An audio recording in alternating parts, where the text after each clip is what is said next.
Cordiales saludos, amables televidentes que siguen a partir de este momento la señal de televisión Manavita. Sean bienvenidos a la emisión estelar de TV Noticias. A partir de este momento, en los siguientes minutos revisamos los hechos más destacados del acontecer nacional e internacional y por supuesto en el ámbito local. Jornada de jueves 28 de julio que ha estado enmarcada por la alerta que se encendió hoy en Manabí. Por la mañana se hablaba de un posible caso de viruela del mono. Pero hoy por la tarde el Ministerio de Salud Pública ha descartado y eso que se presumía se ha confirmado que es un caso de varicela. Lo cierto es que se encendieron las alarmas y existía preocupación por parte de la ciudadanía. Eso ya ha sido justamente descartado por la propia cartera de Estado. Mucha atención, se dilata la investidura de Raúl González como superintendente de bancos debido a fallo judicial. Una acción de protección impide que sea posicionado a quien relacionan con el correísmo y quien va a ocupar esa institución que está vacante desde hace algún tiempo. El COE de Quito ya ha resuelto algunas disposiciones en cuanto al tema de la lucha contra el COVID-19, por ejemplo, recoger todos los lineamientos emitidos por el COE nacional. Todavía no conocemos qué ha decidido hoy, por ejemplo, en Manta tengo entendido que el COE cantonal hoy tenía sesión de consejo el GAC municipal. No sé si de pronto han tomado en consideración lo dispuesto o convocado una sesión del COE cantonal para que se tomen determinaciones en torno a este tema.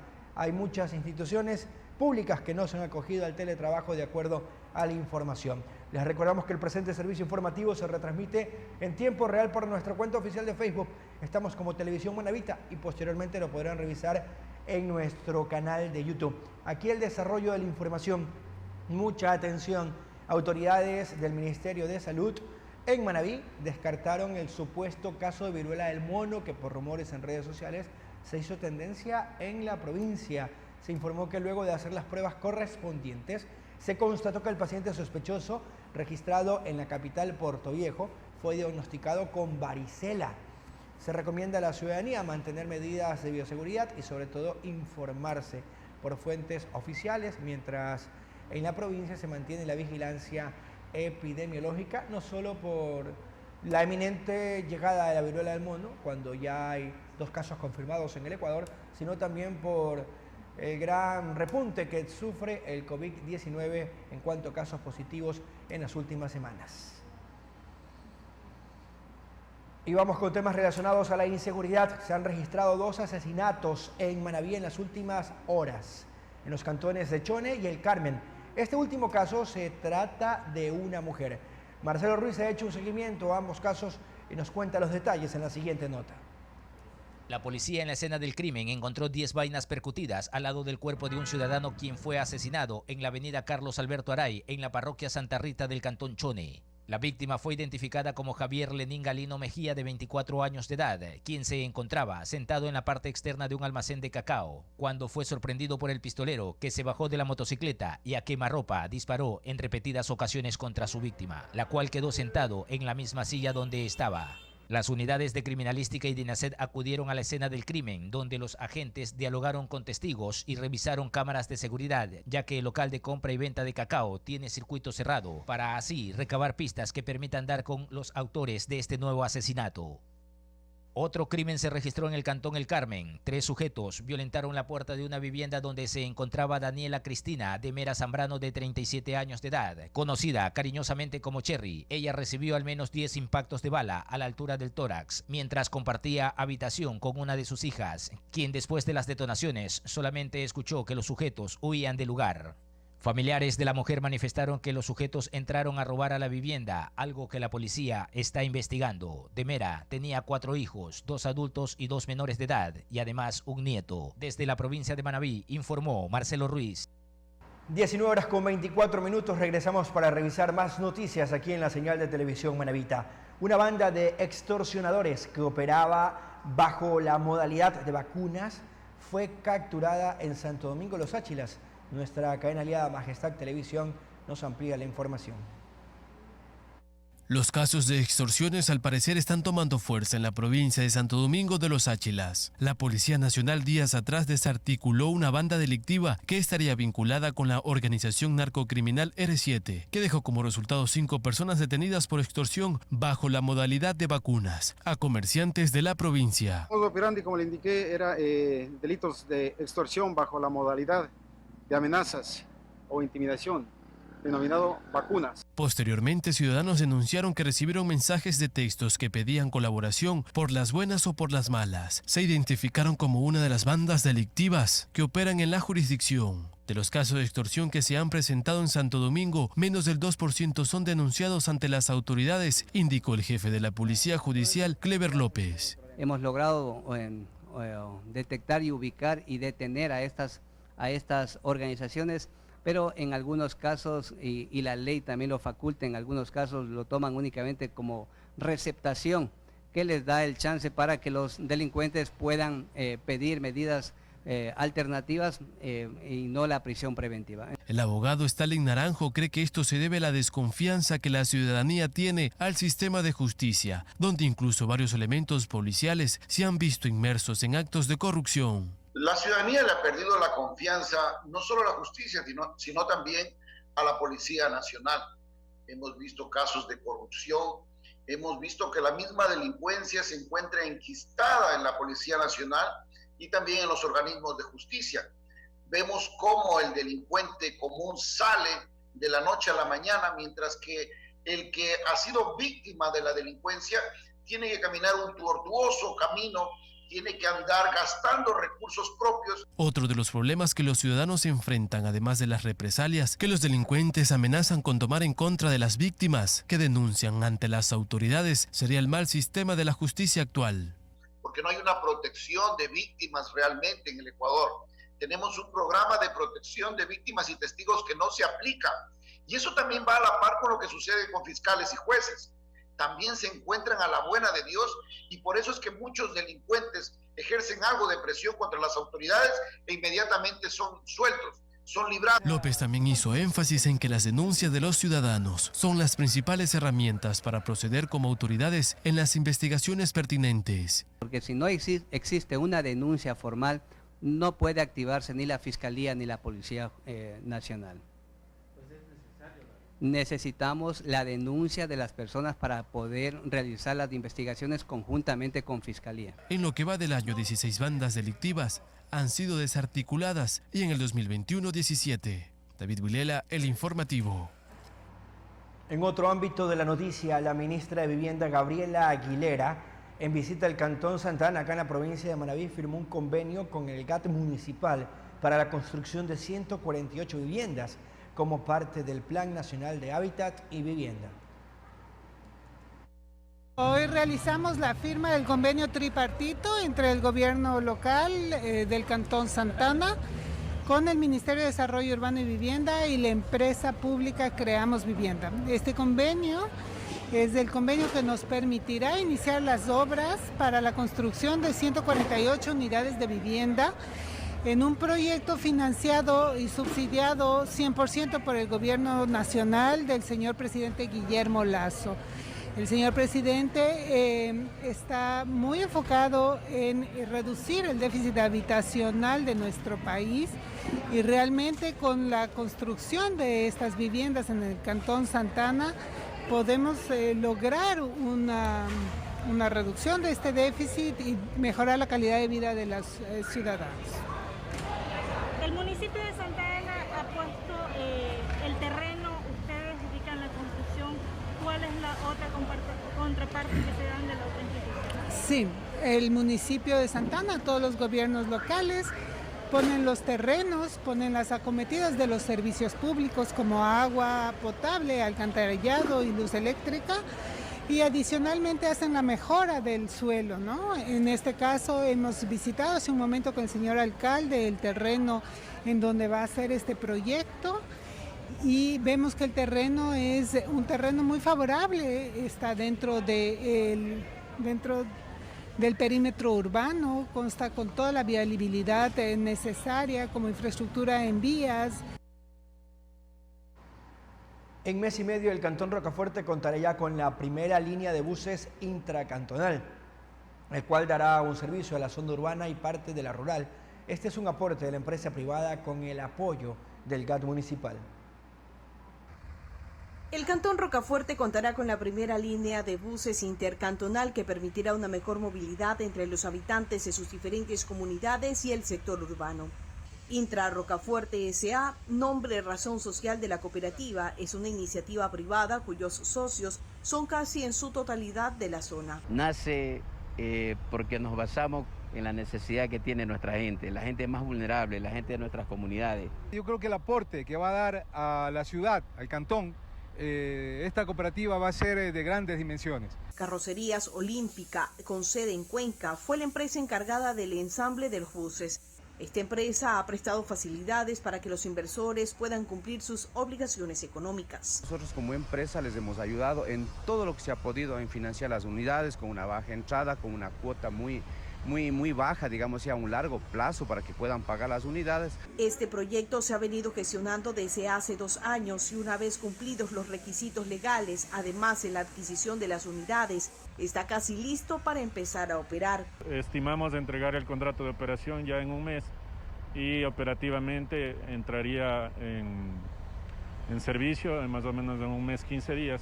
Los buses de Intra Rocafuerte contarán con aire acondicionado, asientos reclinables, ventanas panorámicas y otros accesorios que, según sus socios, garantizan comodidad y seguridad. Informó Tatiana Villacreces, Televisión Manavita. Estamos de vuelta, gracias por seguir en vuestra sintonía y presten mucha atención porque los integrantes de la Comisión de Justicia de la Asamblea Nacional sesionaron en la capital de Manaví, Puerto Viejo, para evaluar la ley de erradicación de violencia de género, la que no se ejecuta en territorio, según los criterios de los propios integrantes. Nos trae una noticia lamentable, los altos índices de violencia contra la mujer, justamente por eso estamos sesionando en Puerto Viejo. Hemos realizado un cronograma como la Comisión de Justicia para poder realizar la evaluación y seguimiento de la ley para poder erradicar la violencia de género. Una ley que fue aprobada en el anterior periodo de la Asamblea Nacional y que lamentablemente vemos que no está siendo efectiva o no se está ejecutando en el territorio, porque todos los días conocemos sobre muertes, abusos, violaciones, niñas, adolescentes y mujeres de nuestro país. Tipos de violencia todos los días, física, sexual, psicológica, económica, ginecobstétrica. Y eso es justamente lo que la ley buscaba proteger, evitar, prevenir y erradicar. Por lo tanto, desde la Asamblea Nacional se ha delegado a la Comisión de Justicia para que pueda realizar esta evaluación y seguimiento de la ley, para que pueda recoger observaciones, sugerencias de la ciudadanía, para que pueda saber cómo están funcionando las instituciones, los hospitales, las escuelas, los colegios, las universidades, la sociedad en sí, qué está haciendo la Defensoría del Pueblo, qué hace la Fiscalía, qué hace el Consejo de la Judicatura, en el marco de poder proteger a las niñas y mujeres y adolescentes de este país. Creemos que esta visita es positiva, por eso estamos acompañando hoy a la comisión. Sé y estoy convencido, aquí en Manaví van a encontrar mujeres, lideresas que han venido luchando en este tema desde hace mucho tiempo y que desde hace mucho tiempo tienen mucho que aportar para que la ley pueda ejecutarse de manera efectiva. Así que yo con mucho orgullo puedo decir que aquí desde Manaví van a recibir, creo yo, muy buenos, importantes aportes. Restan 41 minutos o 20 minutos, 21 minutos para ser más exactos, antes de las 20 horas en todo el territorio continental ecuatoriano, y sean bienvenidos al espacio de entrevistas. Siempre hemos marcado que hay un antes y un después en diferentes actividades productivas en medio de la pandemia. Antes el sector porcicultor, es decir, donde están porcicultores, donde están el grado porcino, generaba un crecimiento sostenido superior al 7% antes de la pandemia en los últimos 10 años. A raíz de la pandemia, para ser más específicos, en el 2020 y 2021, ha generado apenas un crecimiento del 3 o 4%, y hay muchos problemas que en el sector los aquejan y que son complicaciones que no los permiten crecer más de lo que en algún momento llegaron a crecer. ¿Cómo dimensionamos el problema? ¿Cómo definir la situación actual del sector? Se lo consultamos enseguida a nuestra invitada, la ingeniera Laura Londoño. Ella es la directora de la Asociación de Porcicultores de la Zona 4, es decir, que comprende las provincias de Manabí y Santo Domingo. Estimada ingeniera, qué gusto, qué placer. En términos generales, ¿cómo se encuentra el sector? Y para dimensionar la importancia del mismo, ¿qué nos dicen los datos estadísticos en cuanto a aportes directos al Producto Interno Bruto, tomando en cuenta el sector agrícola o agricultor como tal, y lo que representa también para ustedes estos retos que asumen? Bienvenida, buenas noches. Carlos, muy buenas noches a todo el televidente manabita del país e internacional. Pues es verdad, el sector porcícola debemos considerar, o siempre digo que debemos buscar primero el lado positivo de la situación o el lado positivo del sector. Debemos considerar que en el país la carne de cerdo es el segundo consumo a nivel de lo que es materia prima animal. En primer lugar está el tema del pollo y en segundo está la carne de cerdo como tal. Entonces, somos 200.000 familias que nos encontramos directamente vinculados con el sector porcícola, 180.000 trabajos directos en el cual nosotros representamos el 8.5% del Producto Interno Bruto del país. Obviamente, y yo creo que por conocimiento de todos, nosotros nos encontramos en una crisis al punto de llegar a un punto emergente. Justamente lo mencionaba usted hace un momento, de que antes de la pandemia veníamos en un nivel de crecimiento muy rentable, por decirlo así. Luego de la pandemia hemos empezado ni siquiera a mantenernos, sino a disminuir por los altos costos de producción que tenemos nosotros en estos momentos, con un tema de un maíz a $23 el quintal y de una soya de 850 dólares la tonelada. Entonces, es muy costoso producir en estos momentos. Para pesar entonces la problemática, ingeniera, radica no en la falta de consumo, sino en los problemas que están teniendo para producir. Y para dimensionarlo de una mejor forma, ¿cuántas toneladas de carne se consumían y se entregaban antes al Ecuador, antes de la pandemia, y en la actualidad cuántas se están entregando? Bueno, nosotros normalmente, como asociación de pequeños productores, debemos canalizar algo sumamente importante. Tenemos productores grandes que han hecho inversiones aproximadamente de $3.500 por el tema de cada madre que tienen en reproducción, y es lo que ahora nos permite tener una industria en el sector porcícola que se está preparando para grandes cambios. Y tenemos los medianos y pequeños productores, en el cual cuando estamos hablando de que estábamos con un consumo del 7.5%, ahorita estamos hablando de un consumo de per cápita en estos momentos. Dentro del plan de lo que teníamos de crecimiento, pues nos encontramos en un 7.2%. ¿Por qué? Porque los productores medianos que estaban llevando su producción a un crecimiento, normalmente se han mantenido, y los pequeños, prácticamente el músculo económico para poder solventar una granja porcícola por el tema de balanceado, no les resulta y no pueden mantenerse, y son aquellos que están desapareciendo en estos momentos. Por lo cual hemos hecho varios llamados al Ministerio de Agricultura.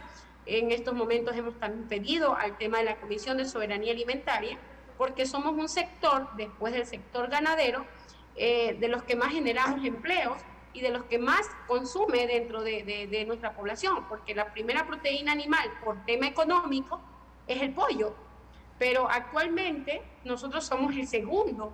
Pero debemos considerar que también el tema efectivo o el tema dinero en nuestros bolsillos ha limitado un poco el tema del consumo, porque antes de la pandemia hasta los actuales momentos, el precio del cerdo al consumidor final no ha subido, ha bajado. No estamos hablando de una libra de carne de cerdo a $2.50, pero sin embargo los comerciantes, a nuestros productores, a nosotros como productores, nos quieren pagar a 90 centavos a $1 la libra en pie, cuando nuestros costos de producción están por $1.35 la libra en pie. Es decir, el margen de pérdida es notorio y no hay ganancia.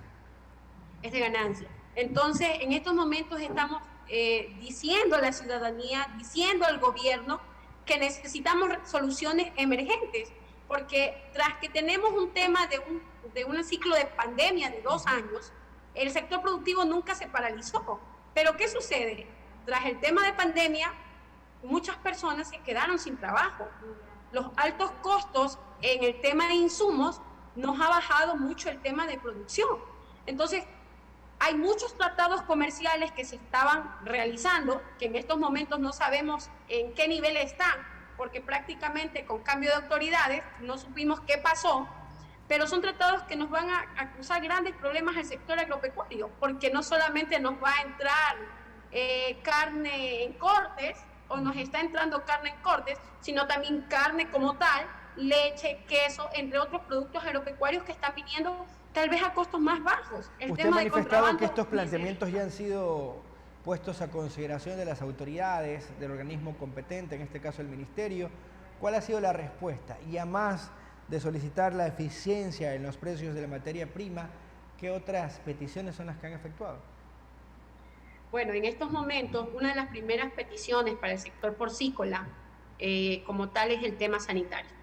Nosotros como producción debemos cuidar el tema sanitario del país, en lo cual nosotros hemos venido con una campaña de vacunación de peste porcina clásica, donde en estos momentos el CERCOT todavía tiene un proceso paralizado el tema del presupuesto para la compra de identificadores y certificados de vacunación de peste porcina clásica, por lo cual en estos momentos los señores productores de todo el país se encuentran con una situación de no saber qué hacer. Nos llaman, bueno, son operadoras, necesitamos vacunar, pero lastimosamente en estos momentos no contamos con el material o con el presupuesto en su totalidad para poder cubrir la zona de una manera continua como se venía realizando. Lo estamos haciendo paulatinamente de acuerdo a todas las adquisiciones que se están haciendo como sector privado.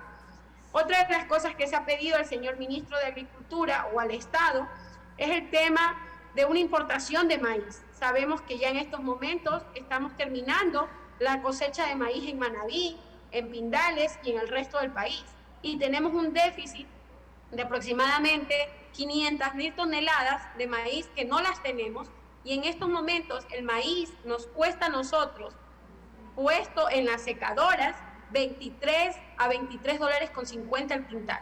En el transcurso de menos de 3 meses a nosotros el balanceado nos ha subido de 4 a 6 dólares en el balanceado comercial. Y está ahorita de los 680 a 700 dólares una tonelada de soya, lo que no solamente nos afecta al sector porcícola, sino también al sector avícola. Entonces es un tema bastante preocupante y todavía no tenemos una respuesta o un pronunciamiento oficial del Ministerio de Agricultura que mismo se está realizando. Supimos de algunas situaciones que se hicieron operativos, de algún maíz que estaba almacenado, y en el transcurso de esas 2 semanas que se realizaron los operativos, obviamente el maíz bajó a 21,50, cuando nosotros en estos momentos necesitaríamos un maíz de 17, 18 dólares para poder salir, como decir, a flote con nuestros costos de producción. Totalmente. Estimada ingeniera, también han hablado de mejorar el control para evitar el contrabando. ¿Se ha solucionado este problema o sigue siendo latente en el país? Bueno, a ver, debemos ser claros que mientras nosotros no seamos competitivos en precio, muy difícil que podamos mantener el contrabando. En Colombia está ahorita $1 4.600. Imagínense cuánto nos costaría traer cerdos de Colombia de contrabando. Y en Perú de la misma manera. Entonces el contrabando no es un tema que se pueda terminar, ni tanto en el sector porcícola ni en ninguno de los sectores comerciales, porque tenemos países vecinos que su moneda es mucho más baja que la de nosotros. Y nosotros, como país productivo, nuestros costos de producción son sumamente altos en comparación de Colombia y de Perú. Entonces, muy difícil que nosotros podamos competir en precios si nuestros países están por debajo de nosotros y nosotros tenemos insumos sumamente altos. Entonces, el contrabando es un tema que nos afecta. Obviamente, a raíz de la pandemia se pudo controlar mucho porque el tema de justamente la pandemia de COVID, las fronteras estuvieron cerradas, la gente no podía pasar por trocha ni el tema de movilización, pero ya en estos momentos pues es un tema que otra vez está en nuestras situaciones complicadas, ya que no tenemos el suficiente personal y no estamos en el tema de fronteras totalmente comprometidos con los controles de contrabando. Perfecto. Ante la no respuesta y evidentemente no es un problema nuevo el que ustedes vienen evidenciando, han hecho ya varios intentos en ser escuchados. ¿Qué otras alternativas aparecen? ¿Qué han conversado con el resto de integrantes del sector? Bueno, normalmente nosotros, como le digo, somos 80.000 productores, de los cuales se han estado tomando medidas de diálogo, porque siempre hemos dicho que en estos momentos no es buscar un culpable tal vez, o de pronto tal vez irnos al tema de paros, manifestaciones, pero sí a un tema drástico y ya puntuales con el sector, con el Ministerio de Agricultura, con todo el sector agropecuario, porque no solamente somos los porcicultores, es todo el sector agropecuario, el sector avícola. En estos momentos el sector ganadero, bueno, ya se procedió con el tema de vacunación de aftosa. Esperamos que en los próximos días cumplan con lo prometido, que era el tema del material suficiente para el tema de vacunación de peste porcina clásica, que es una de las situaciones que más invade sanitariamente al país, y una preocupación porque el tema de peste porcina africana ha sido una situación que nos ha puesto en alerta a nosotros como país en el tema sanitario. Y bueno, y referente al tema del maíz, ellos nos dieron un plazo, estamos esperando el transcurso de esta semana, un pronunciamiento por parte de la Subsecretaría de Comercialización para saber qué mismo o cuáles son las medidas del Ministerio de Agricultura ante esta situación. Porque la idea o el planteamiento que se tenía es que se pudiera negociar directamente de productor a productor, o sea, los productores maiceros con los productores avicultores, porcicultores, que realmente es la cadena que nos ayudaría a cortar un poco el tema de comercialización y la terciarización y la implementación de los costos del maíz y de otros insumos.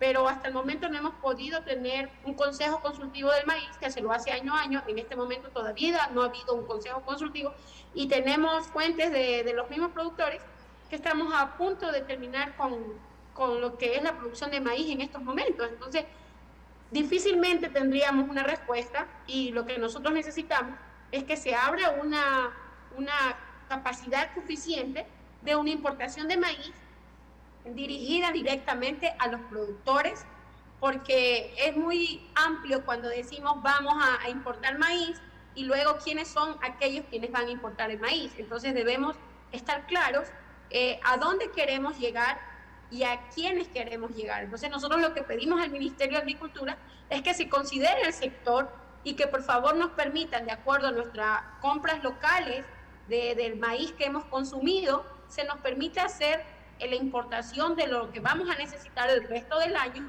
mientras no hay maíz nacional.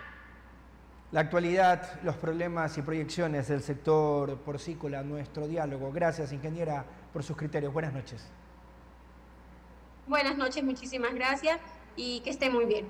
La ingeniera Laura Londoño, la directora de la Asociación de Porcicultores de la Zona 4, Manabí, Santo Domingo. Es un sector muy importante que tiene un aporte en el Producto Interno Bruto del sector agropecuario en el Ecuador del 8%.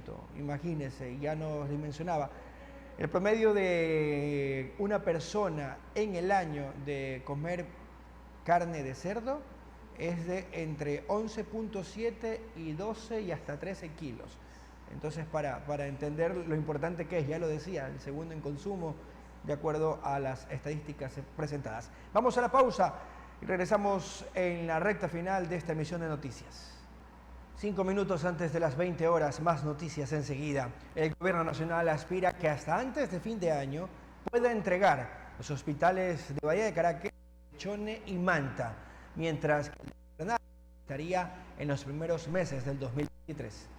Eso está avanzándose. Nosotros lo que tenemos conocimiento es que los recursos están disponibles. Estamos hablando de 44 millones de dólares para el equipamiento de los 3 hospitales, y nosotros esperamos que la infraestructura, así como el equipamiento, así como también el equipo humano que va a servir en estos 3 hospitales, puedan estar listos y que antes de finalizar el año nosotros ya podamos tener estas unidades hospitalarias al servicio de los manavitas y los ecuatorianos, porque hay que ver que la provincia de Manabí, con estos 3 hospitales, más poder llevar al 100% el hospital de especialidades, nos va a permitir tener una capacidad instalada en lo que corresponde a atención de salud importante, motivo por el cual se van a generar interesantes oportunidades para que El sector de la salud también puede desarrollarse como un turismo de salud en la provincia de Manabí para atender a más ecuatorianos e incluso extranjeros y así nosotros poder seguir desarrollando ese Manabí de oportunidades que tanto anhelamos. Gobernador, ¿será factible que en este año entren en funcionamiento estos hospitales a Salinas que aún la infraestructura no ha sido entregada? Sí, nosotros eso es lo que tenemos estipulado en los diálogos que nosotros hemos conversado y mantenido con los coordinadores zonales de salud y así como también con el Ministerio de Transporte y Obras Públicas. Vemos que se están empatando los tiempos para que esto pueda convertirse y pueda ser una realidad. Ya hay unos programas que están establecidos que obviamente cuando se vayan acercando las fechas nosotros les daremos a conocer, pero nosotros tenemos la confianza de que estos procesos finalmente se van a llegar. Ahora, hay que reconocer también que habían unos temas legales que estaban inmiscuidos, como por ejemplo en el Hospital de Bahía, que nosotros la característica del gobierno del encuentro es que no se cometan irregularidades, motivo por el cual se tenían que destrabar algunos aspectos legales que son los que nos han permitido justamente poder ya avanzar sin tener este tipo de contingencias a futuro. Ayer también estaban reclamando dueños por el pago del terreno, el justo pago. Eso es un tema que también se tiene que resolver. Presten mucha atención, el agua potable que se distribuye en el cantón Jaramijó sí cumple con los parámetros técnicos aptos para el consumo humano. Así lo reflejan los resultados de las pruebas de laboratorios. Con la finalidad de dar cumplimiento con los parámetros que exige la norma INEC en cuanto a la calidad del agua cruda como potable, la empresa pública del agua del cantón Jaramijó, Hidrojar, viene realizando diariamente análisis del líquido vital. Bueno, nosotros en cumplimiento a las normativas vigentes debemos de realizar diariamente análisis con laboratorio propio nuestro del estado del agua, tanto cruda como potable. Y una vez al mes realizamos con laboratorio acreditado para determinar que nuestra agua, la que ya se entrega a nuestros usuarios, cumpla con los parámetros que determinan las normativas vigentes del Ecuador. Bueno, a efectos de dar cumplimiento a una de las exigencias del contrato con Hidrojar EP, mensualmente se contratan los servicios de un laboratorio acreditado para que efectúe la toma de muestra y análisis del agua potable que se distribuye al cantón, para validar la aceptabilidad y la confianza en el servicio que brinda Hidrojar EP a sus usuarios. Dentro de los parámetros que se analizan, pues están los que se establecen en la norma INEN 1108, entre ellos color, turbidez, hierro, cloro residual, manganeso, dureza por el tema de interés en las industrias, el tema de cobre y otros elementos que son susceptibles a la aceptabilidad del producto por medio del usuario final. Esto permite dar una agua de calidad a sus usuarios. Bueno, en todos los años que lleva Hidrojar operando, nunca hemos tenido ningún inconveniente. Siempre hemos cumplido con los parámetros que las tablas determinan y eso nos da garantía, pues de manera responsable entregamos un agua de calidad a nuestros usuarios de Jaramijó. ¿En este caso todo está bien? Sí, como usted lo ha podido presenciar en las diferentes tomas, el cumplimiento de la norma en los parámetros analizados ha sido de cumplimiento satisfactorio. Es decir, estamos dentro de la norma. Informó Filemón Macías, Televisión Manavita. Así ponemos punto final a esta emisión de noticias. Les agradecemos a ustedes por su amable compañía y los invitamos a que mañana nos sigan a partir de las 19 horas para revisar más noticias. Estas y otras informaciones se actualizan hoy a las 22 horas en la emisión al cierre. Gracias por su atención. Buenas noches y que descansen. Televisión Manavita presentó